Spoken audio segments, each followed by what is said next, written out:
Today we're going to be exploring digital discipleship, and we've called it exploring digital discipleship because we've all been exploring digital discipleship over this past season. Yeah. I guess to start with, we kind of answer the question, what is discipleship and why is it important? Yeah.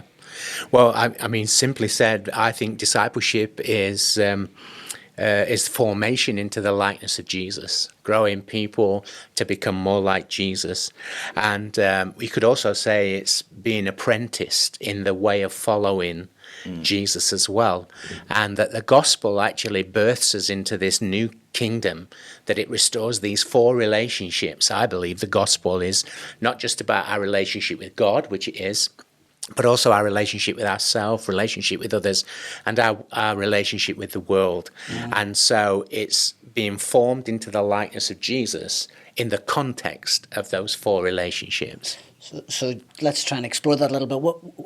What do we think? How does that happen, actually? You know, how are people formed into the likeness of Jesus? Yeah, well, I think that's the process, isn't it, of being a disciple, and the best word we have, disciples, is not a great word for what that is, and that's part, I guess, of the challenge of understanding discipleship. The best word we've got is an apprentice, where someone is taught by somebody else. That's apprenticing, where somebody who knows how to, conduct themselves or do something in a particular area, teaches somebody else, watches them as they make mistakes and develop and grow. And so that whole process, that journey of ongoing development happens through people connecting together. I guess an important thing to recognize with that as well, in terms of somebody following somebody else, or, Paul said, follow me as I follow Christ. But we talk about those four relationships: God, others, self, and the world. That we can be discipled by multiple people in different areas. Would you agree with that? For different things, definitely. Yeah. I think it's good to pick up on that, and even when it comes to coaching or discipleship, people will often say, well, I'll have a coach for this area of my life, one aspect, and another area. And I think that's true to say that it's good to think, well, you just don't need one person to disciple you. You need a mixture of people, don't you? Yeah, it's to very really good. help you along. And personally, I've found that there's been seasons as well, or periods of my life where someone has had a huge influence, sort of, let's say, the main influence in my life. I mean, for me, when I first became a Christian, that was my pastor in my local church. And for, however many years, at least 10, 12 years, his influence and his example and his training was the main influence. But then as life moves on, other people, roles shift, and people, you are discipled by different people in different areas. Yeah. Okay, so is there a lack of discipleship in the church today? Yeah, well, I think we would say yes, but we'd also say there is discipleship happening. Yeah. I mean, one of the things, obviously, we don't want to talk too much about the pandemic, because I think that's a bad thing to talk too much about it. But one of the things that did highlight was almost this sense of panic in the church that, if Christians are just consuming our content, if they're just showing up because they like our music, they like our services, they like the community, if they're just consuming what's on offer, then they're not going to last and they're not going to go forward.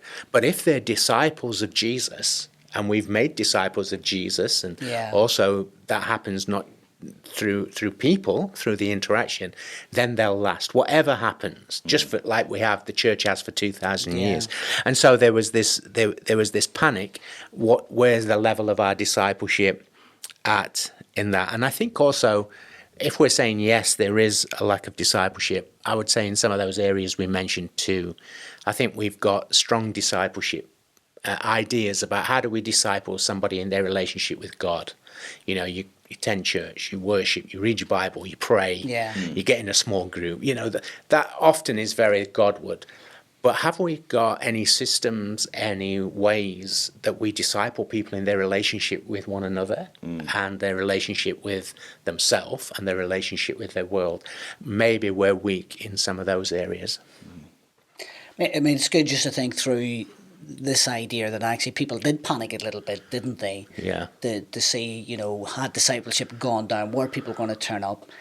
But I think on the whole, what we've experienced is actually people have turned up, and they have been more than consumers. I think maybe in some cultures, that idea of being a consumer is much more real. Yeah. Than maybe in the UK. I think our experience, certainly at Icon Church, and maybe other churches found the same, that people have turned up, by and large, haven't they? Stayed connected. Yeah. Stayed connected. They stayed, even if we say they've stayed giving, they've stayed part of all that, where, even all that stuff people were panicking about, weren't they, from giving right through. But I think one of the things that has highlighted, actually, there is a level of commitment to the cause. People are connected to Jesus, therefore, I think they're going to turn up more than what they would if it was some other cause. Do you know what I mean? Yeah.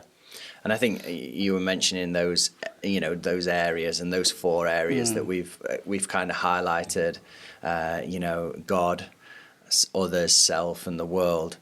And I think, even just throughout the past year, we've seen that, maybe we've been good at discipling people towards God, but you've seen in instances in culture, but in people's lives, the lack of discipleship towards others, towards self, and towards the world, and those things.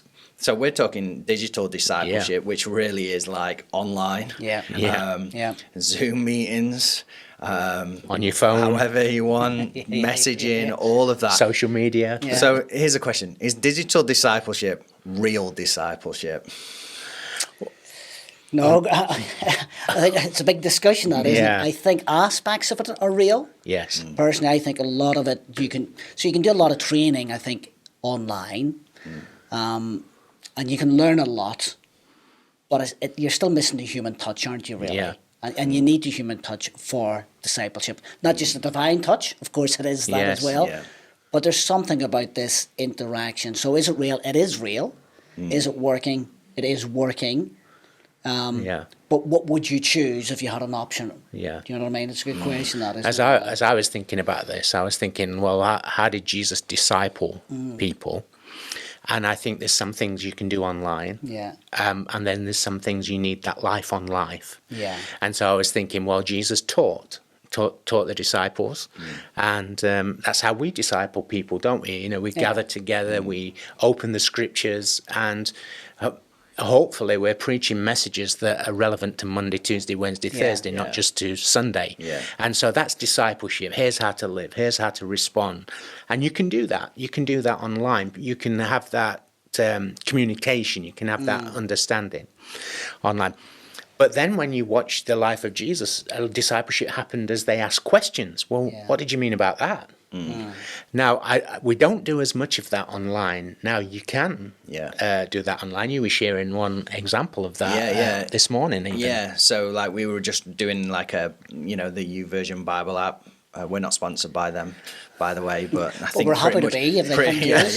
If you're listening to this, Craig Pastor Craig, get in touch. Get in touch. But like we were doing, and on there, you have this moment after each day where you can put comments, and we had one of our young leaders, we were just going through a Bible reading plan, who would just ask questions after that, and we'd send back the answers. And rather than us having to meet and do that, it was a simple way of that being accessible. And I think it's important to recognize this with one of our young leaders, that future generations, online is real life. And this is how they're interacting with each other. So they're, like you, as leaders, you might be in 20 WhatsApp groups. Well, most young people are probably in about 60 WhatsApp groups. Plus, then they've got their Facebook messaging groups. They're in these groups, and all the time they're messaging. And I think if we can get the mix right, I think we're right in the fact of there is moments where it needs the human touch. But what a great opportunity to be able to be in somebody's life. Like every day, even if it's just one message, every day we get to have that touch with somebody. Yeah, and we'll come back to that. The amount people are online, but again, going back to Jesus, so there's obviously the teaching which we can do online. There's the questions, which I think there's the questions and the interaction of what does that mean, which I think doesn't happen a lot. But if we could more of that would help our digital discipleship. But then there's the filter of an example. And this is the bit that the disciples were able to watch how Jesus applied his own teaching. And they were able to understand the teaching of Jesus because they saw that personal and they had that interaction. And in that interaction, there was encouragement. He sends out, let's say, he sends out the 72. You go and do what I've done. You can do it. There's that encouragement. And we'll talk about it when you come back. Yeah, and good feedback model as well. Yeah, brilliant feedback. But then there's the rebukes. You know, Peter, I don't want you to think like this. Get behind me, Satan. That's not the way to think about this. It's hard to do Could you imagine receiving that in a text message? WhatsApp, if you want. Well, we've had to close down some WhatsApp groups because they were doing some stuff. But yeah, so there's a lot, I think, in terms of people's discipleship journey, and that's the thing to understand. Discipleship is a journey. So you can move people online towards Christ and towards following Jesus. Yeah, definitely. But then I think if I was to frame it, the thing that people need is a physical, incarnational example that they can follow. You quoted Paul, follow me as I follow Christ. He's saying, you know, I'm trying to follow Jesus and I think in this way, I'm acting this way, I'm responding this way. And we need that. And we also need that through imperfect humans. You know, I know in my life, there have been so many people that I've rubbed shoulders with and come close to. And I've actually thought they think about that differently to me.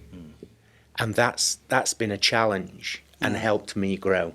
So yeah, I think a little bit of a mix. And some real pros, isn't there, with digital discipleship? I mean, if we think of some of the pros that are there, you know, it's easily accessible. You know, people can connect, you know, any time of the day, you know, wider audience catchment. You can reach people, you know, disciple people across the world where, you know, they had to be. So there is pros there. I mean, there's quite a few others we have there on a list. You know what I mean? Yeah. Chip into that. Yeah, I mean, you know, like, you know, it's there accessible. I was just even thinking, small groups have become more accessible for people who've got families. Yeah. So usually somebody would, you know, one parent might stay at home with the kids, putting them to bed, whereas the other might go to connect, and they might alternate that. We see that in our church. People would alternate. You can go this week, you go next week, whereas it's online.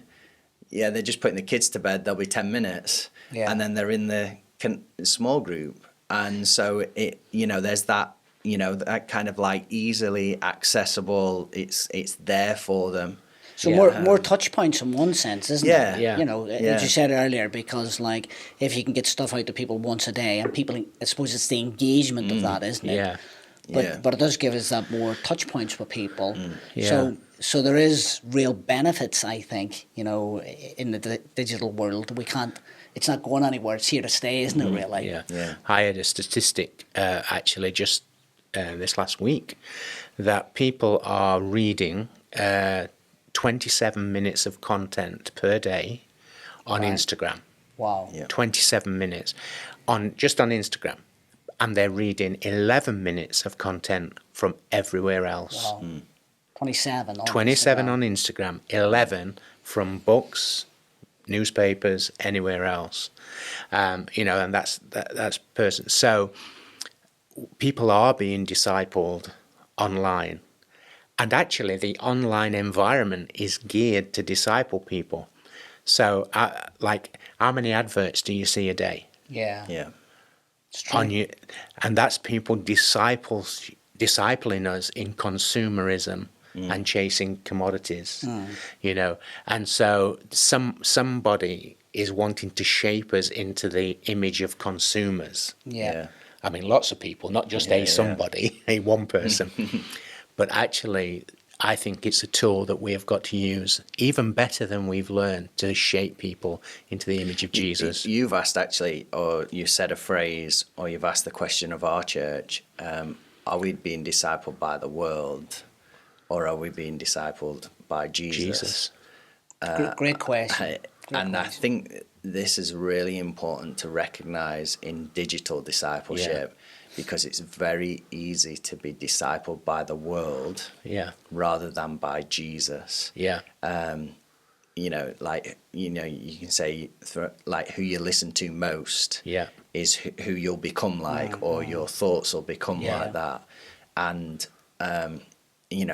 27 minutes worth of content read on Instagram, that's who you're listening to most. The loudest voice. Yeah.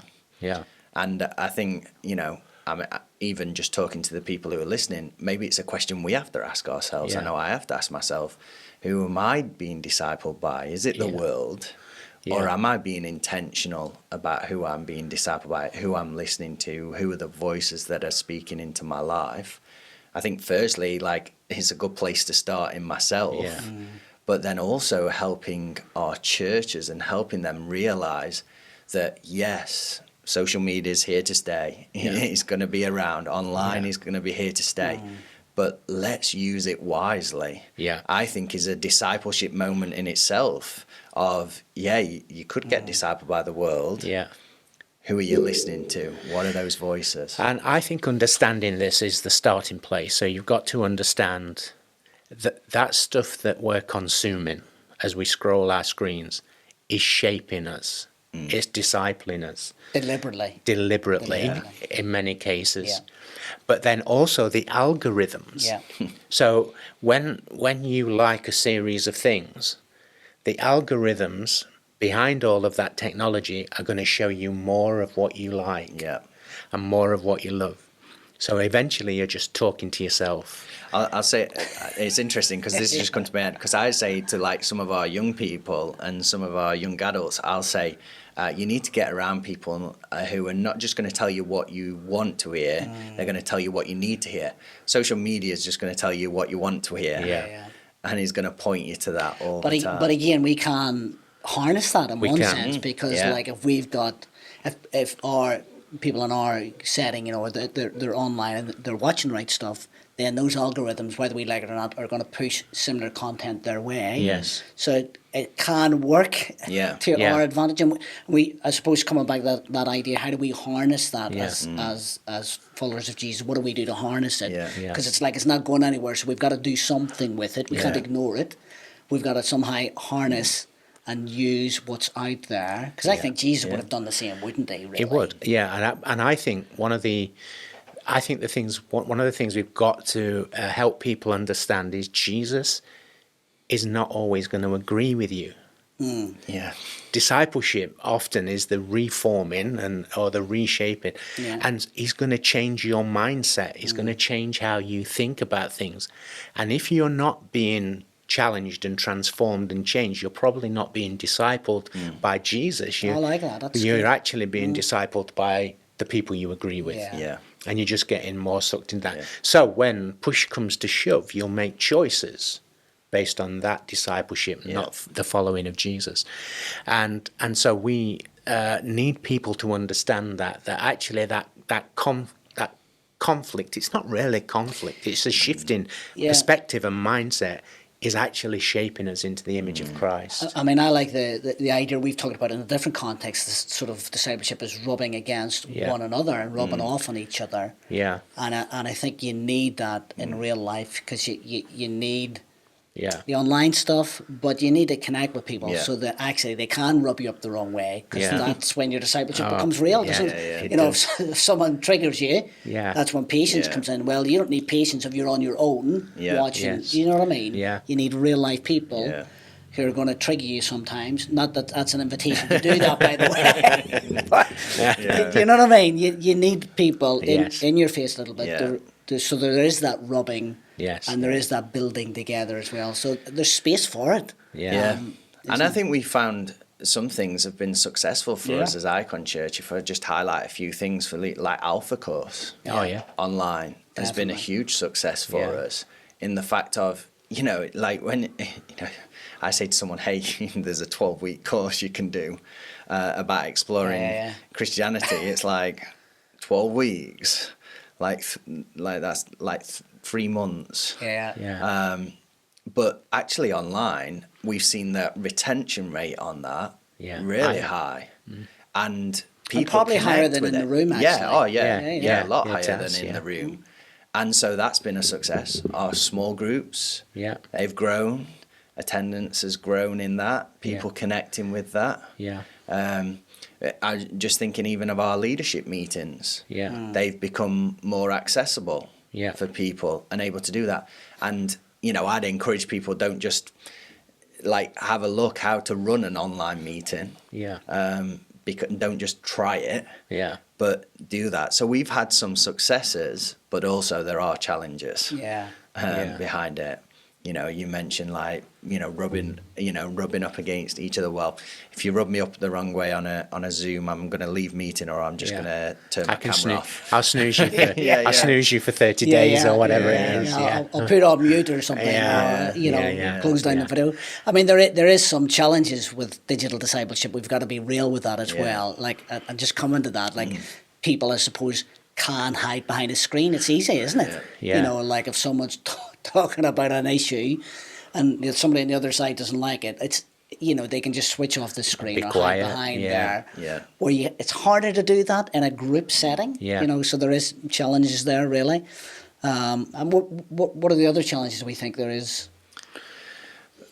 Well, we got the verse, the laying on of hands. It's hard We're to do not that. able to do that. That pastoral aspect of it, being able to do that. Although on Sunday we had a healing. Exactly. Oh yeah, it's fantastic. So on Sunday at the end of the service, we felt to pray for people, and we just said, like, you know, lay hands on yourself, obviously, or if there's somebody with you who's in your bubble, get them to lay hands on you. And we had you know, a wife laid hands on her husband, and her husband's suffering from arthritis, and for over a year hadn't been able to clench his fist. And then we got a message Sunday afternoon that his hand had been healed, and then he sent me an email and a photograph of him clenching his fist on Monday morning. So, you know, I think the issue is to think about what are the elements of discipleship, like we've talked. What the elements of discipleship? What can you do online, and what can you not fully do online? What are the bits that you actually need the physical, the interaction with people, but you situation. Like, so in your message because you spoke on Sunday, in your message you said, you know, like you framed it, if you're in a bubble, you know, get somebody to lay hands, you know, and you kind of alluded to the whole thing. You know, like, we miss this. But it's also a moment to be creative and to equip the people, equip the church to like, hey, it's not just down to the pastor or the leader. No, you're in your home. This can happen. If you're on your own, lay hands on yourself. Exactly. You know, I think there is a lot of physicality about our faith. Jesus didn't wait till the Zoom technology was in to come. He came physically in the incarnation. We take bread and wine as physical elements, which we won't get into all the theology of that, but for me, the physicality of that. You looked at me when you said that. No, I didn't think you were going to go for it, but I do think there's the physicality of that, the laying on of hands. You know, there's another verse: greet one another with a holy kiss. We tend to miss out the kiss, but we hug people, don't we? And we in Christian community, if that puts you off, then like, you know, we don't worry. We'll do a high five. We'll do high fives, fist bumps. Yeah, we start with high fives, fist bumps, elbows. But there's a lot of physicality around our faith because we're wired that way, and I think so. Here's something I read. And I understand that a baby, just a small child, human baby, can actually tell the difference if it sees a parent on a screen or a parent in person. Even without the physical touch in person, it knows if the parent is in the room, and that matters more. So there are elements where we need that physicality. However, I'm quite positive about the fact of what we can do digitally. Yeah, I think you're true. Yeah. And I think we just need to think through a little bit more, like the discussion, like the comments. I think that there's that, like the challenge. Where can we have robust conversation? You know, some of the stuff that perhaps doesn't happen as much online that's involved in discipleship. Yeah. Are there ways that we can? That's why we're exploring, because Absolutely. we're just asking the questions, aren't we, Yeah. like everyone else? Yeah, definitely. And I think there is something powerful about the genius of the and. You know, Yeah. like you mentioned something there, just picking up on that idea of the gaps. Yeah. So there is some things that digital discipleship will miss, but equally there's a lot we can gain. Yes. So I think obviously as we're exploring this idea of digital discipleship, there's space, isn't there, for both? And I don't know. I think it would be a big struggle to not use digital discipleship, because that's the way we're going. Yeah. So definitely. there's got to be something there where we recognise the gaps and people recognise the gaps, but just because there's gaps doesn't mean you shouldn't use it. No. And I think if people aren't careful, they'll say, well, it's missing this, it's missing that, therefore it's not real, Yeah. Dismiss it. and dismiss it. And maybe that's just a bad way to look at it. Well, Nathan, you mentioned Alpha, but obviously we're exploring for the later in the year. What else can we do online that actually could work at least as well or even better than in the room? Things like the marriage course, Definitely. you know, things like courses on the Holy Spirit and baptism in the Spirit, where the access, people don't have to travel. So, you know, you took out 20, 30 minutes of travel minimum for people, maybe an hour's travel. And that's locally, but That's you've got to local. think also globally. Yes. Yeah. People would be connecting in, couldn't Yeah. they? Yeah. So we're thinking through, are there other things that we could try and explore? Does that work digitally to move people towards Christ, to move people further along? And then the other thing, I think this is the big win, is the foyer of the church Brilliant. has moved. Yeah. Yeah, I agree. Yeah. So, if I was to look back at the last 15 years of our church, I would say the foyer of our church was our website Yep. 15 years ago. Then it became our podcast. People were listening. Then it became our YouTube channel. That was the foyer. This is for people locally. Yeah. And at the same time, we built a huge, in our building in Chesterfield, we had a huge physical space, foyer. yeah. Because we wanted people to have pre and post service buzz. But the foyer now has just moved right out into the community, into the world. So we find people like connecting with us, watching with us. You know, we had one couple watched our services for 6 weeks before they even thought about showing up at our building. And so that our foyer is right out there now. Yeah. So our reach, our potential reach to start a relationship with people and then start to move them towards Christ has only increased. It's got better, and just thinking of that story, I mean, there was another story of our campus in Stocksbridge. Stocksbridge, yeah. Somebody was going past the building, Yeah. seen the sign, Yeah. and then went online. So, I mean, I think they would have went online even if we had had physical Yeah. services at that point in Yeah, time. definitely. Yeah, they I would. think it would have went on, had a look, explored. They're doing all the exploring online before they even get to the Yeah. building. Yeah. And that's a win for the church. It really is. Yeah, and that I think it's person brilliant. And Came to the service on the Sunday online. Online. And then joined Alpha straight away Yeah. on the Monday. Yeah. And this Sunday, after this recording, we'll actually physically for the first time Yeah. the church. be in the building. Yeah. And like, just to kind of wrap it up and wrap up the story as well, they were 3 weeks late on Alpha, but Yeah. because of online, one of our great people on the Alpha team spent time with them Extra time. online. Yeah. So they didn't have to physically travel. Yeah. You go to, no, we'll do it online, and caught them up so Yeah. they were in that place. And so, like we've said, digital discipleship is here to stay. Yeah. I think we've also said there has to be some element of personal connection. Yeah. And I don't think it's either or. I think the future is and. Yeah. And I think for any church leader out there, it's, you know, like us, we're exploring what is online Yeah. and what is in person. What's better online and Yeah. what's better in person. And that might mean, hey, we're just going to try something. We're going Yeah. to try, you know, we just tried the Alpha course online. Yeah. We're just going to try something online to do that. Any final thoughts, comments before we finish? No, I think we're exploring digital discipleship, and I think we're going to uncover some things that we can do better to move people towards becoming more like Christ, and some things online that we can do better, and some things will be a hybrid, as well. Yeah, no, that's where I was on my mind there. That this idea that it's going to be a hybrid, Yeah. and we've got to be willing to accept that. Not be frightened of that hybrid model.